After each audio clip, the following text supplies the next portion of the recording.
A burned child dreads fire in the Valley of the Lions, deep in the countryside of Men. There lived Abdi and his beloved wife Aisha.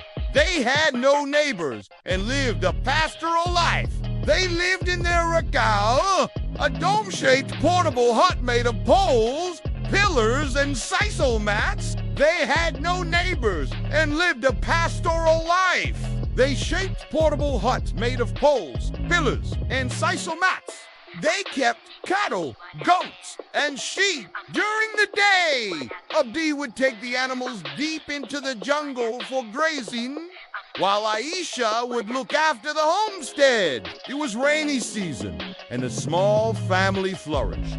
Milk and meats were in abundance. Despite these blessings, roaming lions were a constant menace to the family. Deep in the night, when the couple was asleep, a lion would invade the home and devour one or two animals. This continued for a while, until one evening Abdi was finally fed up with the alarming decrease of his herd. After consulting with his wife, they hatched a plan. They dug a hole next to the animal shed that the lion usually attacked. They covered the hole with thatched grass so that the lion would not notice it. He was thrilled to find a roaring lion in the hole. Early in the next morning, Abdi ran to the shed to find out whether the plan was successful. He excitedly called his wife to share the outcome. "Aisha, bring me some boiled water," he shouted. Abdi decided to pour boiled water on the lion to teach him a lesson. Aisha brought some hot water. Abdi poured it on the lion. The lion raged in pain and anger as the hot water logged into his skin.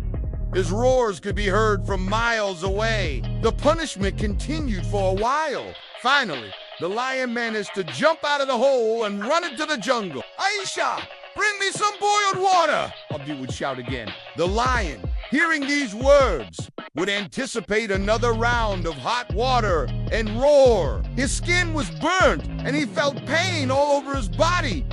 The lion reached his den. He found his lion friends resting in the sun. They were shocked at how depressed their friend looked. They sought to find out the reason. He narrated to them how a well-planned hunting mission turned to a tragedy. He revealed to them how the couple who lived in the valley laid a trap for him that resulted in the punishment meted against him. His friends promised to revenge for him. They teamed up and set out for the couple early the next day. They found Abdi alone in the homestead.